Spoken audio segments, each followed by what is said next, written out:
네, 지난 9월 FOMC 회의에서 발표됐던 경제 전망에서 스태그플레이션 우려가 제기되자 1981년 악몽이 재현되면서 미국의 10년물 국채 금리가 장중 한때 1.5%를 돌파했습니다. 이에 따라 우리 서학개미들이 많이 보유하고 있는 빵 종목들을 중심으로 오늘 기술주들이 큰 폭으로 하락을 했는데요. 지난달 금통위에서 기준금리를 올린 이후에 우리의 시장 금리도 빠르게 올라가고 있는 상황입니다. 예상대로 금리 문제가 증시의 최대 변수로 떠오르고 있는데 오늘은 이 사안들에 대한 자세한 진단 들어보도록 하겠습니다. 한국경제신문의 한상춘 논설위원 자리해 주셨습니다. 안녕하십니까? 네, 안녕하십니까? 자, 먼저 헝다그룹 문제로 반영되지 않았던 9월 FOMC 회의 결과가 이제서야 좀 뒤늦게 반영이 되고 있는데 아무래도 국채 금리 급등 좀 살펴봐야 하지 않겠습니까? 네, 지금 이 시간에 그 파월 의장이 네. 이렇게 그 의회 증언하는 내용을 한국경제TV에서 이렇게 속보로 전해드리고 있습니다는 인플레 문제. 여기서 페드 목표치 2%대로 떨어질 것 이렇게 얘기했는데요. 인플레 타겟 행사는 2%입니다. 그래서 2%대조차도 높은 수준이지 않냐. 그래서 앞서 인플레이션이 상당 기간 오랫동안 지속될 것이다 하는 속보가 나왔을 겁니다. 네. 그래서 서로 헷갈릴 것 같아서 상반된 개념처럼 느껴집니다. 예, 그렇습니다. 그래서 인플레 타겟 행사는 2%이기 때문에 정전의 그 파월 의장이 인플레에 대해서는 상당히 일시적이다 이렇게 얘기했지 않습니까? 그런 측면에서 장기간 지속된다 하는 이 측면이 오늘 그 미국의 그 국채 금리 물론 이제 시간상으로 뒤쪽이지만 사실 그 앞서서 반영되고 있다 이렇게 볼 때 있습니다. 또 한 가지 인플레 문제 관련해서 국제 유가가 미국은 가솔린 소요가 많은 동절기에 접어들거든요. 그런 측면에서 배럴당 서부대학 사춘기율가 75달러 넘어서다 보니까 결과적으로 이것이 반영돼서 국채 금리가 올라가는 모습을 보이고 있다 이렇게 볼 때 있습니다. 사실은 그 페드의 9월 회의에서도 우리가 페드의 그 경제 전망과 통화 정책 간의 미스매치 현상 그것을 지적해 드린 적이 있습니다. 그런 각도에서 9월의 그 페드 회의 때 수정된 경제 전망을 다시 한번 좀 보여드리겠습니다. 왜 스태그플레이션 우려가 나올까 하는 측면은 일단 6월 전망에서 올해 성장률이 7% 상당히 높았었죠. 근데 3개월 만에 그 3개월 만입니다. 연간 성장률을 1.1%포인트 낮췄죠. 그러면 3분기 이후서부터는 성장률이 많이 떨어진다는 얘기입니다. 그러면 이제 반면에 PCE 물가는 3.4에서 4.2%. 네. 상반기가 지난 상태에서 그 3분기가 거의 지나가는 상태에서 이렇게 높였다는 것은 앞으로 물가가 굉장히 빨리 이렇게 올라간다는 얘기거든요. 이것을 감안해서 지금 시작되고 있는 미흐 정원에서 파월 의장이 인플레이션 문제가 상당 기간 지속될 것이다 하는 이 측면을 얘기한 게 아닌가 생각합니다. 그럼 한번 보겠습니다. 여기서 이제 경제 전망에서 보면 경제 성장이 떨어지는데 물가가 올라가지 않습니까? 그래서 이것이 정도 차이가 있지만 스태그플레이션 우려 이렇게 나온다 이렇게 됐습니다. 그러면 전 앵커랑 시청자분께서 자 페드 입장에서는 고민이죠. 경제 성장률이 둔화되니까 네. 이걸 끌어올려야 되느냐 경기 부양. 그 다음에 물가가 많이 올라서 끌어내려야 되느냐 하는 측면에 고민이 있겠죠. 예. 이게 뭘까의 궁금증이다. 그래서 그게 변동성으로 나타나는 거다 이렇게 됐습니다. 그래서 소위 그 지금은 페드라든가 파월 의장이 외주를 탄다 하는 이런 입장인데요. 그러다 보니까 페드의 그 정책이 신테일 리스크, 소위 그 정기분포의 양쪽 꼬리에 해당되는 아주 이례적인 현상으로 증시에 이렇게 부담이 될 거다 이렇게 보시면 되겠습니다. 그래서 이때의 그 성장을 위로 들 것이냐, 물가를 우선순위 들 것이냐 하는 것이 과거 지금처럼 국제유가가 올라갈 때 1981년에 유가 2차 얼쇼크에 의해서 스태그플레이션 현상이 이때 나타났던 거거든요. 이때를 악몽이 돼서 페드가 어느 쪽을 중점을 둘 것이냐, 성장을 중점을 둘 것이냐, 그러면 금융 완화는 지속된다. 물가를 잡겠느냐, 그러면 긴축은 빨리 갈 것이다 하는 측면에서 1981년도에 그때 당시에 페드의 의장이었던 몰커라는 의장이 어디에 중점을 뒀느냐 하는 측면에 역시 그때 당시에는 나중에 말씀드리겠습니다만 중앙은행은 물가 안정이 중요하다. 그러면 긴축을 추진하겠다. 그러면 국채금리는 1.5% 돌파하죠. 근데 여기서 이제 1.5%의 돌파 의미를 한번 보겠습니다. 이걸 지적해 주시지 않는 분이 많은데요.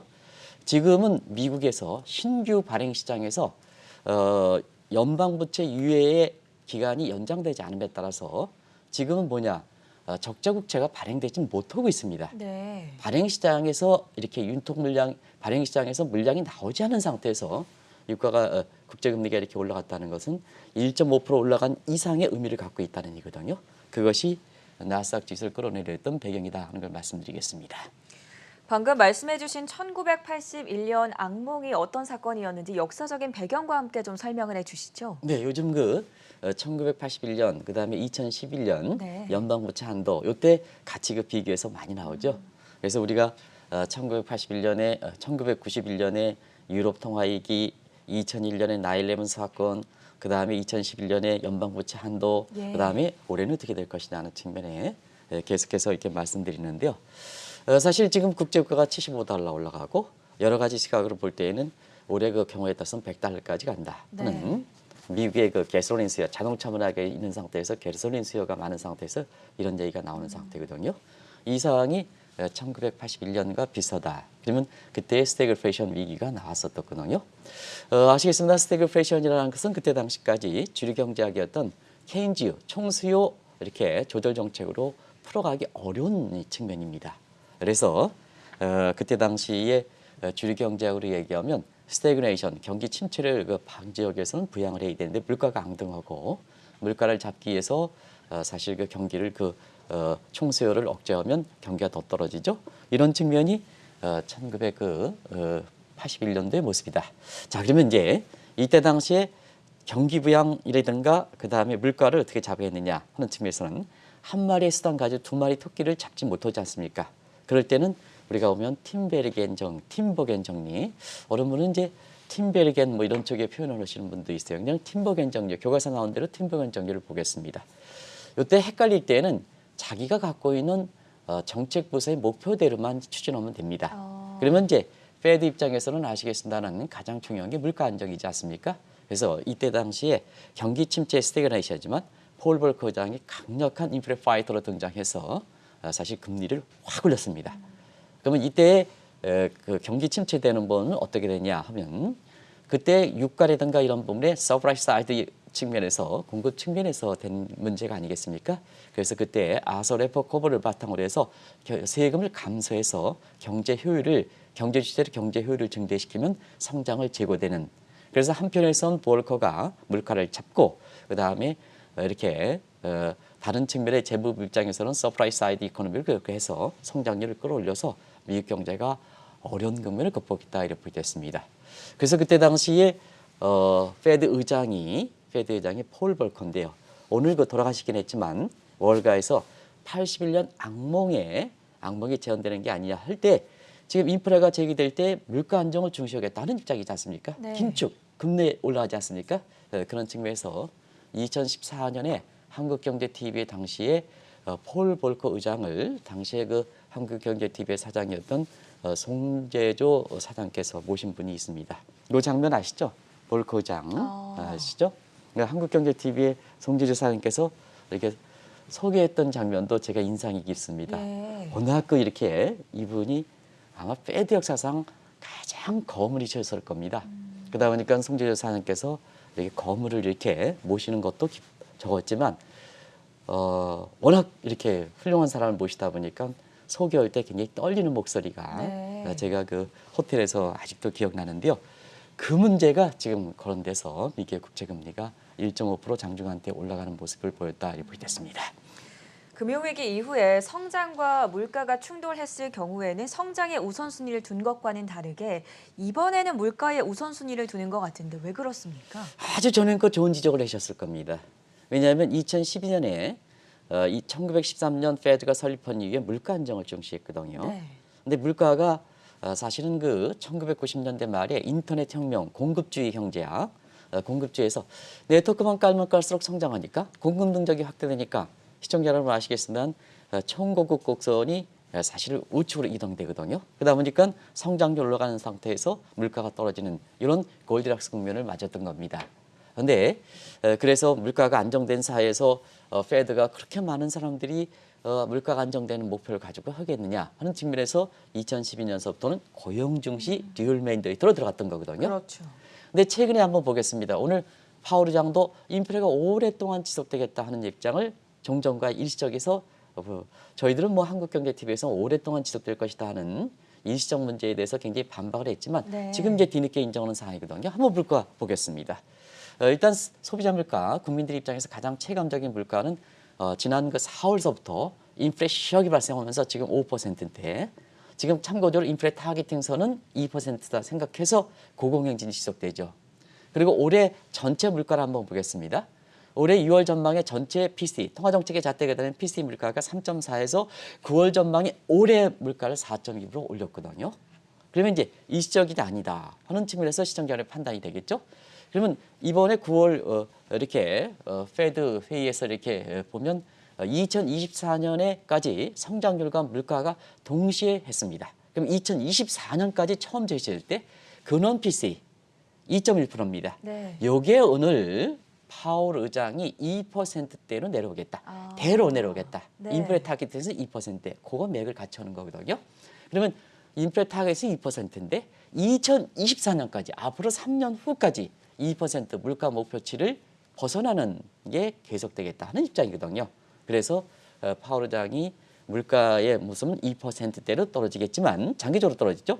그러나 인플레 타겟팅 선보다 위에 있는 선이 올해뿐만 아니라 2024년까지 되다 보니까 자 어떻게 되겠습니까? 이렇게 시장에서 이렇게 보면 차익권 부분의 거품이 굉장히 심한 상태에서 보면 인플레 중시한다, 긴축 경우에 따라서는 사실 국채금리가 올라가는 이런 모습을 보인 거다라는 걸 말씀드리겠습니다. 인플레이션에 대한 우려가 이미 9월 FOMC 점도표에서도 나타났었는데 그 이전의 점도표인 6월과 비교해서는 어떻게 상황이 좀 변했는지도 설명해 주시죠. 네, 9월 회의에서 가장 핫 이슈가 네. 나드 플로트 점도표라는 것을 누차히 말씀드렸습니다. 네. 아마 잭슨 홀 미팅서부터 이제 계속해서 말씀드리는 사항이 아닌가 생각합니다. 미국은 통화 정책에서 여러 가지 조건부 방식이 있고요. 이렇게 이제 일몰 저항 방식이라든지 선시트 방식이 있고 데이터 디펜던스 방식이 있고 엎드려면 컨트롤 방식이 있습니다. 지금의 페드 이렇게 보면 데이터 디펜던트 방식인데요. 아무리 인플레가 2024년까지 이렇게 된다 하더라도 데이터 디펜던트 하더라도 자동적인 룰에 의해서 사실 마이터리스트들이 얘기하는 2% 타겟팅선을 벗어났다. 중앙은행의 FOMC 멤버를 관여하지 말아라. 2% 벗어나면 자동적으로 금리를 올려서 떨어진다. 이런 밀턴 프리드 방식이 아니거든요. 데이터 디펜던트에서 물가가 2023년까지 타겟팅 선을 하더라도 FOMC의 금리를 결정하는 사람들이 이것을 받아들이냐 아니냐 이게 중요하거든요. 그런 측면에서 다프로트의 의향을 보는 겁니다. 그런 측면에서는 2022년의 금리 인상, 그다음에 2023년의 금리 인상 문제, 이걸 다프로트에서 시청자 여러분 잘들 아시죠? 그래서 6월달 전망에서 다프로트에서는 내년의 금리 인상이 7명, 이번에는 3개월 후에 9명, 그다음에 2023년 하이라이트죠. 13명, 그다음에 17명. 여기 하나는 한 사람은 결혼. 그러면 2023년은 모조리 FOMC 인버는 금리 인상. 이렇게 이제 나오는 거죠. 네. 그런 상태에서 상당 부분 금리 인상의 매파적 성향이 들어갔다. 그러면 시기를 한번 보겠습니다. 시기를 보면 시기는 중심 라인, 피보트 레이트를 보는 겁니다. 피보트 레이트를 한번 보겠습니다. 지금 피보트 레이트는 0에서 0.25니까 0.1%요 정도 수준입니다. 그럼 6월 2023년에 이렇게 그 피보트 레이트는 0.6%니까 두 차례 올라가는 거죠. 0.25%포인트니까 두 차례 올라가는 그렇죠. 거죠. 그럼 이제 9월에 피보트 레이트를 보겠습니다. 1% 올라갔죠. 그럼 0.1%에 0.25%포인트 올리면 4단계죠. 4단계죠, 시청자 여러분? 네. 그러면 뭐냐? 자, 내년에 금리를 한 차례 올리면 2023년은 종전에 두 차례에서 세 차례까지 올린다는 얘기입니다. 그것이 맞아 떨어지는 문제거든요. 그래서 데이터 디펜던트 방식에 의해서 자, 우선순위는 성장률 떨어지는데 경기 부양 물가 안정이다. 그럼 물가 안정은 2024년까지 타겟 생선을 벗어난다. 우선순위는 페드가 친다. 이거를 데이터 디펜던트에서 금리를 올린다 하더라도 받아들이느냐, FOMC 멤버들도 받아들이는 다프레트가 나왔다. 그래서 금리 인상 시기가 전반적으로 앞당겨지고 금리 인상폭도 6월에 비해서 굉장히 커지게 되는 거다. 네. 그것이 시장에 반영되는 거다 하는 걸 말씀드리겠습니다. 요즘 들어서 파월 연준 의장과 그리고 페드 인사들의 여러 가지 이야기가 많이 나오는데 내년에는 매파 인사들이 많이 등장할 것이라고 예측이 되는 점도 아무래도 국채금리 상승의 원인이 되고 있지 않습니까? 네, 아무래도 이제 익스펙테이션이니까 예. 금리는 익스펙테이션을 미리 반영하죠. 왜냐하면 투자수단이 장기 투자수단이 10년물 같은 장기 투자이니까. 네. 그래서 익스펙테이션 부분도 굉장히 중요하다. 자, 지금까지는 지금의 현실적인 상황에 나온 겁니다. 그러면 이제 지금부터는 익스펙테이션을 보겠습니다. 그런 측면에서 요새 FOMC 멤버들도 굉장히 좀 여러 가지 타락 얘기도 나오고 도덕적 해이 문제죠. 네, 이런 문제도 이해상충이 나오고 많았었죠. 그래서 FOMC 멤버들도 교체기도 되고 이렇게 되기 때문에 굉장히 멤버들의 얘기들이 많이 나옵니다. 우리나라도 지금 그 국민을 주도하는 사람들이 전부 뭐에 걸려 있어가지고 굉장히 국민으로부터 아주 도덕적 문제 이런 문제에서 윤리성 문제라든가 굉장히 떨어지고 있는데요. 페드도 사실 파월 의장이 원래는 9월 초에 연임 여부라든가 교체 여부가 결정돼야 됩니다. 방송에서도 그렇게 말씀드렸습니다. 대체로 여름 휴가철 끝나면 과거의 가능으로 보면 바이든 의장의 성격으로 보면 대체로 관행은 지킨다 하는 측면에서 여름 휴가철 9월 한 2일, 3일 정도는 발표할 거로 이렇게 봤었습니다. 근데 이게 상당 부분이 지연되는 것은 당시에 아시겠습니다는 저 뒤에 있는 달라스입니다. 달라스의 이렇게 총재인 카프란, 그다음에 로제 그린, 비올은 버스턴의 총재가 주식 거래 문장이 파악됐습니다. 그러다 보니까 야, 지금처럼 통화 정책에 의해서 미국의 주가가 흔들 거리는 상태에서 그 내용 다 알고 있는 사람들이 주식 거래를 사실 윤리상 법적으로 보면 주식 보유를 할 수는 있습니다. 네. 할 수 있습니다. 그러나 사회적 윤리적 잣대가 지금처럼 페드의 그 이렇게 통화 정책이 증시에 미치는 영향을 감안해 볼 때 아무리 법적으로도 허가됐다 하더라도 본인이 책임을 져야 되는 게 아니냐는 입장이거든요. 이게 미국에서 얘기하는 리결적인 측면, 법적인 측면에서는 책임이 없다 하더라도 어카운터빌리티, 도의적 책임 문제가 미국에서는 도의적 어카운터빌리티 문제가 굉장히 중요한 겁니다. 도의적 책임 문제가 돼서 내분령을 강화하겠다는 것이 그러면 직원들에 대해서 내분령은 누가 결정하는 겁니까? 그때는 캐스팅 보드를 갖고 있는 파월 의장이 거는 거죠. 그래서 이 문제를 강화하는 윤리 규정을 지금 마련하고 있습니다. 그러다 보니까 페드 의장의 교체 문제가 지금 지연되고 있죠. 이것도 시장에서는 굉장히 혼탁스러운 문제죠. 당초 일정에 9월 초에 결정해야 되는데 자꾸 지연되니까 지연되면 지연될수록 전형가 한번 보겠습니다. 네. 요새 공화당 입장이 세지지 않습니까? 그러면 지연되면 파월 의장의 교체 연임이 지연되면 지연될수록 파월 의장 입장에선 유리하겠습니까? 안 유리하겠습니까? 여기서 유리는 연임하는 거고 그다음에 불리는 교체하는 거다. 전형가 어떻게 생각하십니까? 글쎄요, 어떻게 이야기를 해야 할까요? 네. 어떻게 얘기할 겁니까? 경제 지식이 높은 이 전행국께서 어떻게 얘기할 게 좋습니까? 이게 정답입니다. 네. 그러면 시장에서는 그만큼 불안하다는 얘기죠. 그렇죠. 불안하죠. 그래서 증시의 변동성이 커지는 거다 이렇게 됐습니다. 그리고 지금 상태에서 보면 내년에 지역 연준 4명이 교체되는데요. 한번 지역 연준 4명이 금리 결정권을 갖게 되는데요. 새로 들어온 사람이 있고 지금처럼 사실 그 FOMC 멤버 중에 금리를 결정하지 않은 사람이 새로 들어오는 사람도 있어서 같이 한번 보겠습니다. 지역 연준 중에 문제되는 그 버스턴의 로젠 그린 내년에 금리 결정권을 갖습니다. 네. 그다음에 클리블랜드의 메스터 시청자 여러분 아시죠? 금리 결정 갖습니다. 그리고 센트루이스의 블러드 역시 금리 결정권을 갖고 있습니다. 그다음에 조지 에스터 조지 캔자스 이 사람들도 굉장히 금리 결정권을 갖고 있습니다. 그러면 지역 연준 쪽에 당연직에 해당되는 뉴욕 연준 의전 이건 이제 부의장으로 갑니다. 지금 부의장으로 갈 거로 이렇게 봅니다. 예. 그 외에 실제로 보면 지역 연준 중에 윌리엄스 총재가 부의장으로 간다면 지역 연준 중에 대표하는 사람들이 전부 매파로 교체된다는 얘기거든요. 그런 각도에서 이렇게 보면 사실상 앞으로도 아리까리 할 때 매파적 성향이 되지 않느냐 하는 네. 쪽의 얘기가 국채금리를 끌어올리는 거다 이렇게 됐습니다. 그리고 이번 주서부터는 블랙아웃 기간이죠. 그래서 오늘 지금 파월 의장의 의회 증언도 있습니다는 지금 9월 회의가 끝나다 보니까 연준 회사들이 자제하라는 이 블랙아웃 종료하다 보니까 이번 주에는 줄줄이 예상돼 있죠.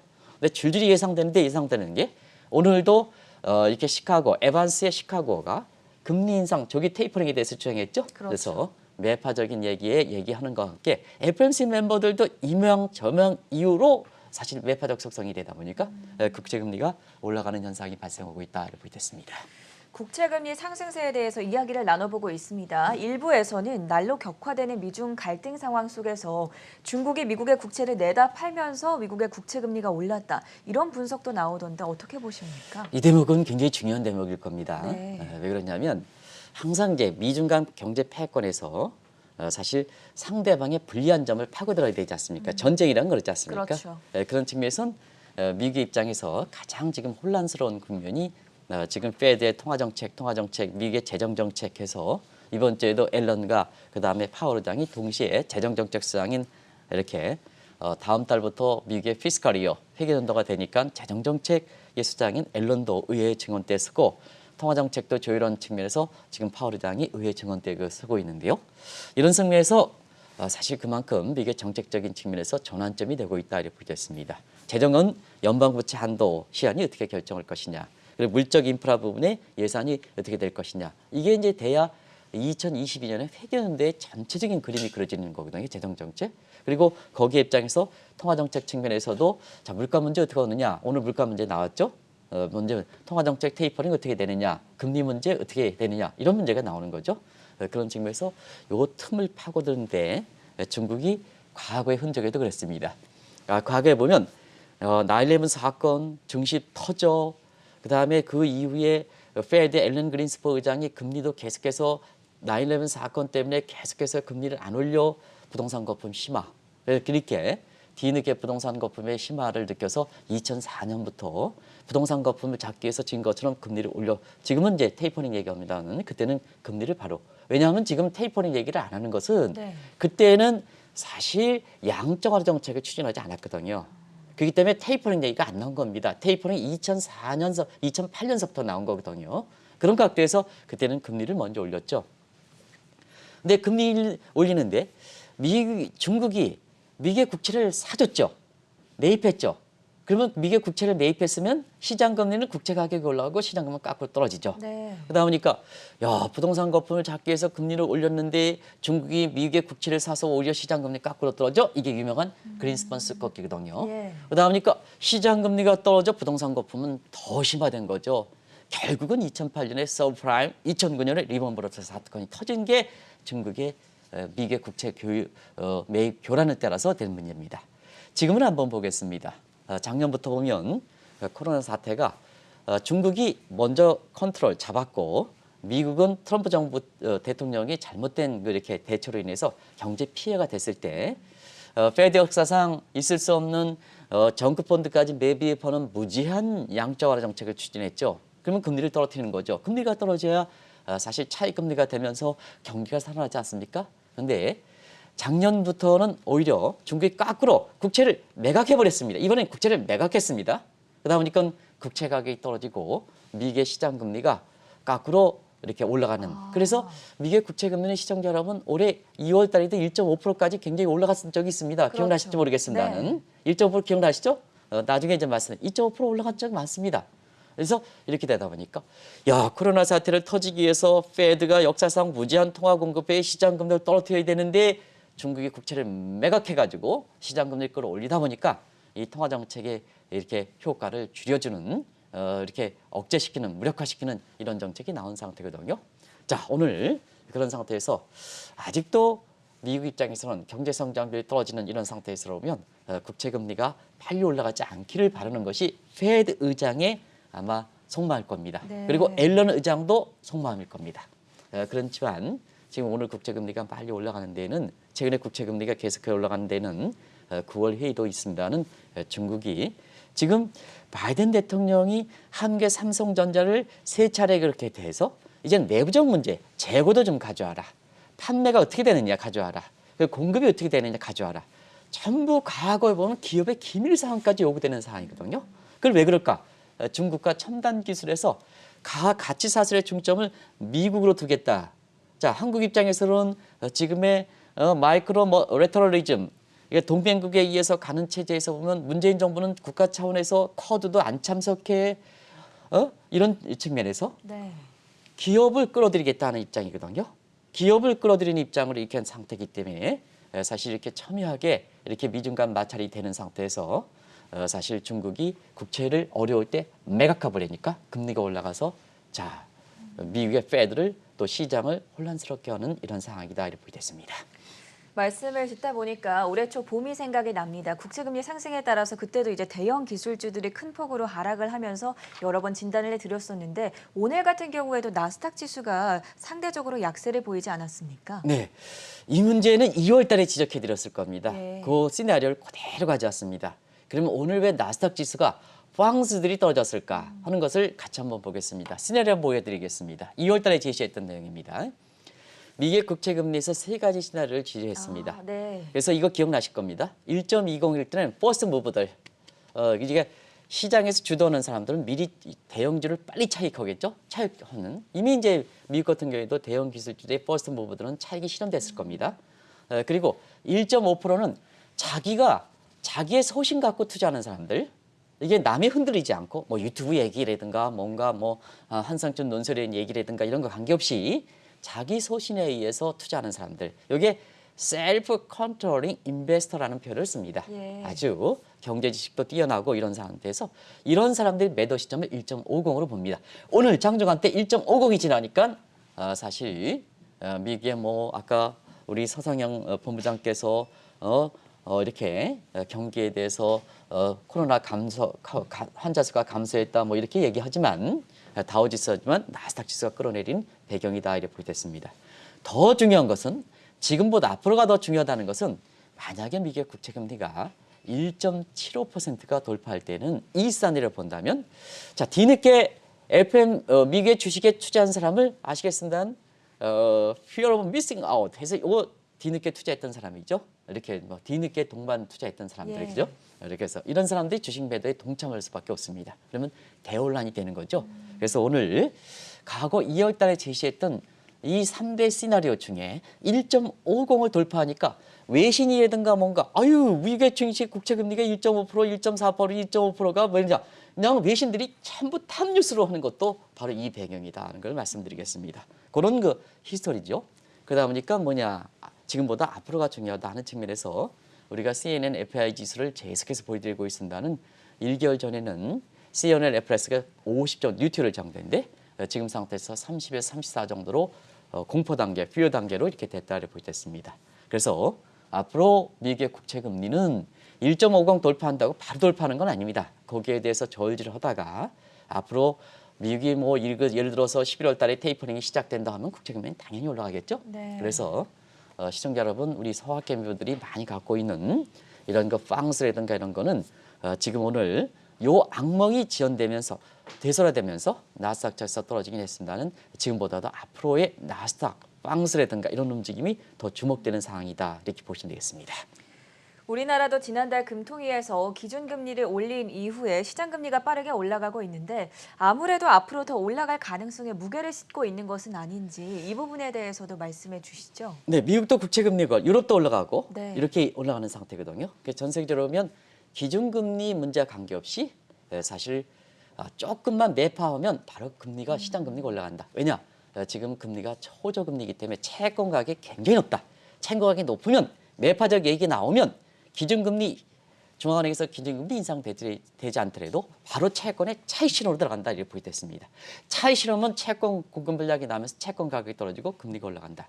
자, 8월 달 우리나라를 보겠습니다. 기준금리 인상하느냐 마느냐 하는 쪽에 가계부채 문제 생각하고 그 다음에 사실 강남 지역의 부동산 가격 이 생각해서 경기 여부와 관계없이 기준금리를 올렸습니다. 한국의 입장에서는 여전히 지금 상태에서 금리 인상에 이렇게 충격이 덜하다. 하지만 시장 금리는 지금 그 이후로 3년 국고채 물들이 20베이시스 포인트 굉장히 빨리 올라가고 있습니다. 그리고 지금 가계부채 대책단에서 그 MZ세라든가 서울상공인이 가장 관심 있는 게 은행의 대출금리 아니겠습니까? 그렇죠. 대출금리 빨리 올라가고 있습니다. 네. 그다음에 이중으로 겹치다 보니까 자 지금 가계부채가 위험수지가 도달한 상태에서 저 금리 오면 내 돈이 있어야지 갚죠. 가계부채요. 돈이 없는 상태에서 어떻게 하겠습니까? 은행 꽉꽉 틀어맞죠. 금리는 올라가죠. 그러다 보니까 어떻게 풍선 효과가 나타나는 거죠. 어디로 가? 사채시장 가는 거죠. 사채시장 가는 거죠. 질적으로 악화되는 문제가 나오고 있다. 이렇게 보시면 되겠습니다. 그러다 보니까 우리나라도 시장금리 상승 문제가 굉장히 중요한데요. 앞으로 한국은행의 입장에서 보면 계속해서 금리 인상에 따라서 경제 충격이 적다 하면 결국 금리를 더 올리겠다는 얘기거든요. 금리를 더 올리겠다. 그래서 정치적인 측면이든가 일상 가계적인 상열 측면이든가 이런 측면에서는 사실 금리 문제가 이렇게 초미의 관심이고 추석 때 금리 문제가 가장 많이 거론됐던 건 작년엔 주가가 올라가느냐 하는데 올해는 금리가 올라가느냐 얼마큼 올라가느냐 관심이 됐던 것도 바로 그런 측면이다. 근데 이게 반드시 들어막는 건 아니다는 한국금융연구원의 이렇게 익명으로 제가 처리하겠습니다. 네. 테일러 준칙에 따라서 한국의 적정 금리가 2.25%다. 이것도 이 테일러 금칙을 토대로 해서 한국금융연구원에서 내었던 장 연구원께서는 이건 사후적 지표입니다. 사전적 지표가 아닙니다. 중앙은행의 통화정책의 적정성을 사후적으로 검증하는 지표가 존 테일러 교수의 이렇게 테일러 준칙인데요.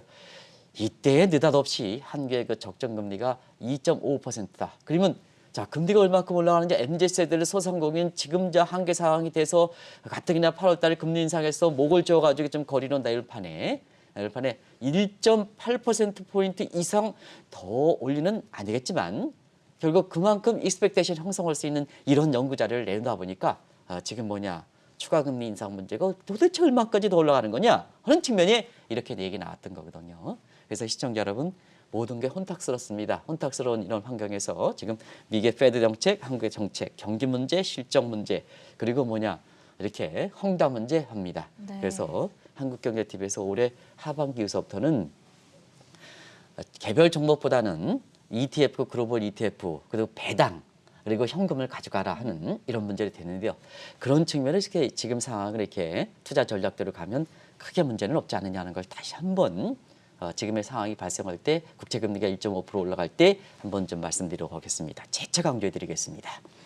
네, 오늘 미국의 10년물 국채금리가 석 달 만에 장중 1.5%를 재돌파했습니다. 시장에 영향이 컸던 만큼 오늘은 9월 FOMC 이후에 미국의 국채금리 대반란이라는 주제로 심도 깊은 이야기 나눠봤고요. 지금까지 한국경제신문의 한상춘 논설위원이었습니다. 고맙습니다. 네, 고맙습니다.